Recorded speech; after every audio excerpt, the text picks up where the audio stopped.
Who's the alien that should be deported right now? It's the Caucasian, both the Israeli and the American. They've stolen our lands from the kingdom of Israel, which now they call the state of Israel, to Arsarith, which now they call America. So I want to read something for you from our writings, right? The book of Lamentations, 5, number 1 through number 8. And I want to see if you see the comparison as God says his judgments are like a ring, meaning these things just come around, from time to time. Same spirit, just different faces. And I'm going to change out the names in this, in what I'm going to read, the Egyptian and the Assyrian to Israeli and American, right? So let's read Lamentations 5, 1 through 8. And it reads, "Remember, O Lord, what is come upon us. Consider and behold our reproach. Our inheritance is turned to strangers, our houses to aliens. We are orphans and fatherless. Our mothers are as widows. We have drunken our water for money. Our wood is sold unto us. Our necks are under persecution. We labor and have no rest. We have given the hand of the Israelis and to the Americans to be satisfied with bread. Our fathers have sinned and are not, and we have borne their iniquities.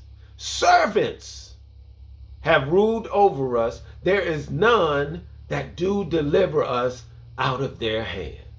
Now, you look at that and you tell me, if you do not relate to the part to where it says our inheritance is turned to strangers, our houses to aliens, they're the foreigners in these lands, right? Where it says we have drunken our water for money. You look at it, they charge us for our water. We pay a water bill.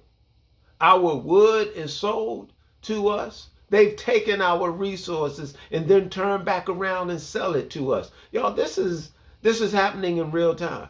The word of God, these oracles, it stands true as God says, his judgments are like a ring, right? He says, our necks are under persecution.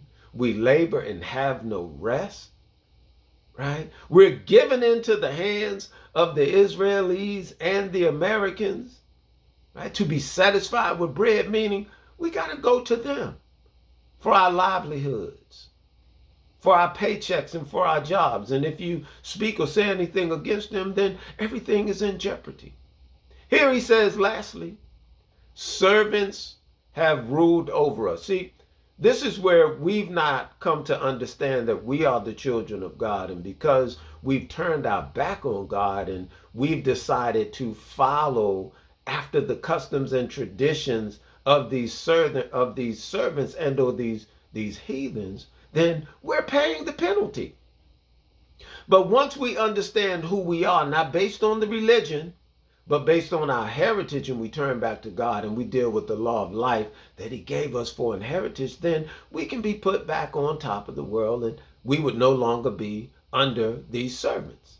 They will fall to their rightful place and they will serve us. But as it's written, servants have ruled over us, he says in number 8. There is none that do deliver us out of their hand. That's what the Creator said, is that nobody is going to be able to get us out of this until we turn back to him and recognize that he is the Lord our God. Y'all, so we've tried everything, for real.